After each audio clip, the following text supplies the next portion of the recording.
Welcome to The Burning of the Midnight Lamp, where we are dissecting music history, album by album, and track by track. We are continuing on our Sparks journey and the album Kimono My House from 1974. We have come to the second track on this album, Amateur Hour, a song written by Ron Mile, and we will listen to it first and then we will discuss it afterwards. So here we go.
Yeah, so that was the second track, Amateur Hour.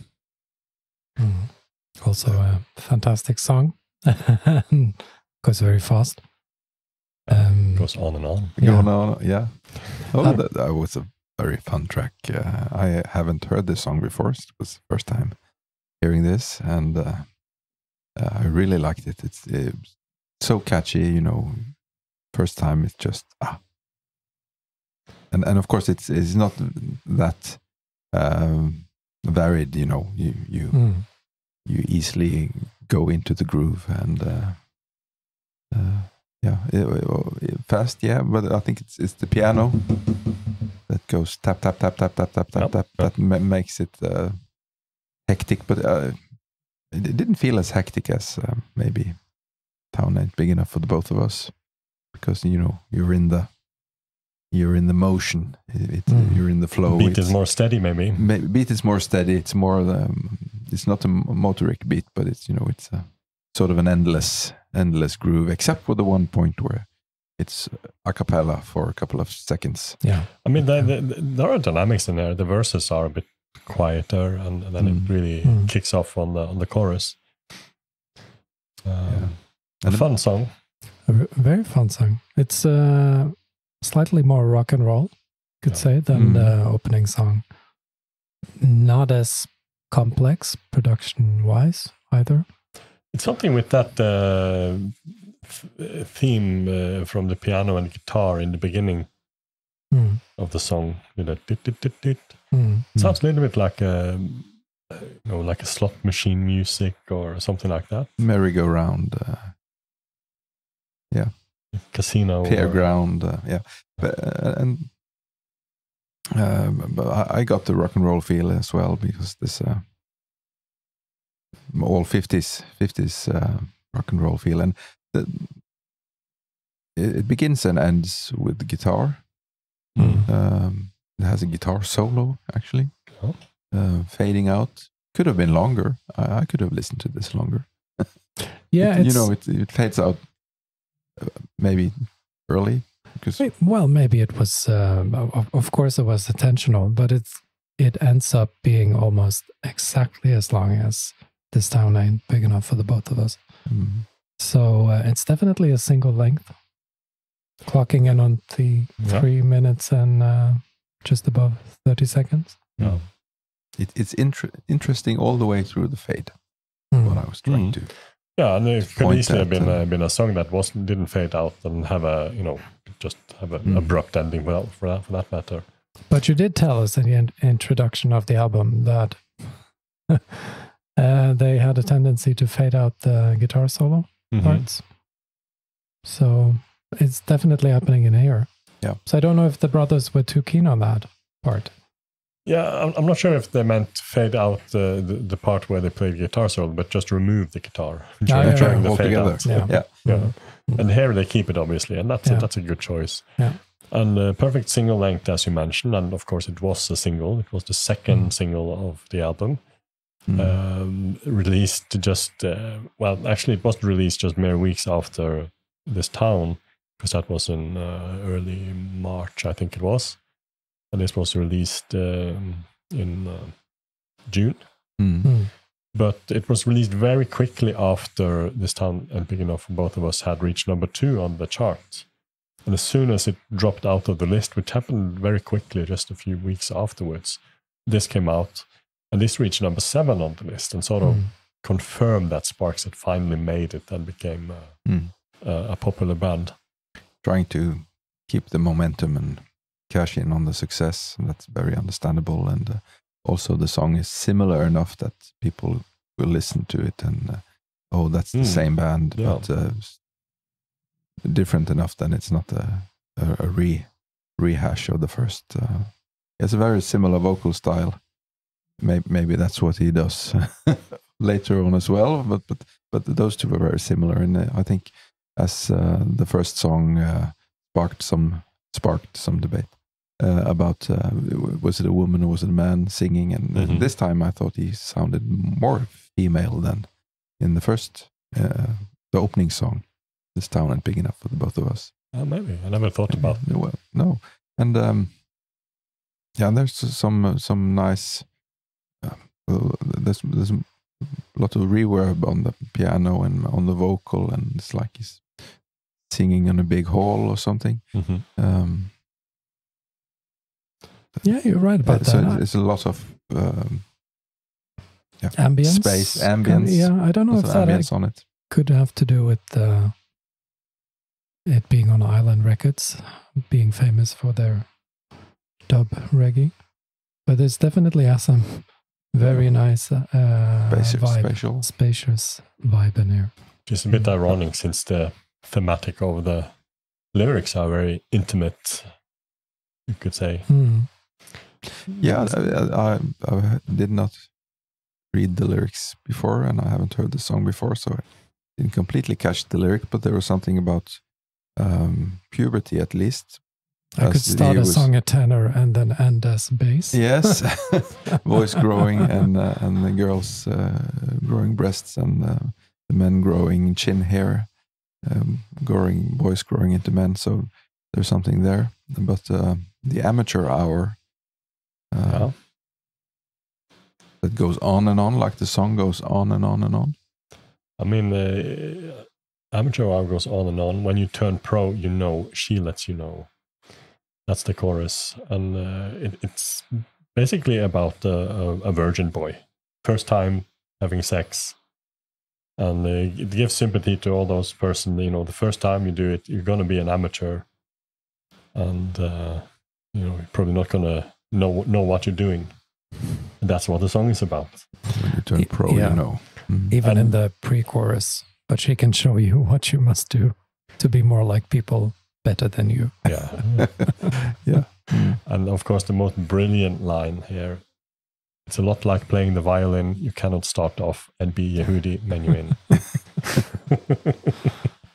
I can't think of many else that can write this type of lyrics. No, it's brilliant. And you know, the two brothers, they commented on this song themselves. And Ron said, Amateur Hours wants to say that there are still plenty of people in the world that wants to be amateurs and who feel good about that. You might have noticed that everyone's a professional nowadays. And the interviewer said, what are you? And Russell said, can you come back next week? Russell also said singles have a lifespan of about 4 minutes in England. That's while This Town was losing steam. Amateur Hour was released as the follow-up. It was satisfying that a song that different in nature from our initial success with This Town could be so successful with the British and the European public. Yeah. They at least regarded it as a very different song. Of course it's different, but... Or it was ironic. Maybe. Yeah, maybe that was ironic, yeah. I guess so. They sound like each other, but they don't sound like much else. Yeah. It was also recorded in 1998 by Sparks for their album Plagiarism, where they re-recorded a lot of their own songs. This song was performed together with Erasure. Oh. And it is in a very Erasure style synth-pop version. Very cheesy and not very good, I would say. It's very amateurish. Or yeah, it's Amateur Hour. No, it's I don't particularly like that version. I think both Erasure and Sparks have done much better. Yeah. It's also their second most played song live, according to setlist.fm, which maybe isn't the best source for this. And it's been basically played fairly regular throughout their whole career. They kind of stuck to these two hit singles, you could say, on many concerts. It isn't as much played as This Town, but certainly a song that you wouldn't be surprised if you heard on a Sparks concert. No, it's a song that, you know, they don't have that many songs that people who don't know Sparks will know, probably. So you expect the two hit singles, then you're going to get the two hit singles. Mm-hmm. But of course, they had more. They have a lot more. Yeah. And I think we'll jump to the next track. Looking forward to that. Yeah. But before that, if you who are viewing us have any views on this song, you like it, for example, better than This Town, just let us know in the comment below. We thank you all for viewing us here on this episode, and we'll be back in a couple of days with the third track, Falling in Love with Myself Again. What a great title. It's a brilliant title. Is it also a brilliant song? Let's see in the next episode. Until then, you must all have a nice day, and goodbye. Goodbye. See you soon.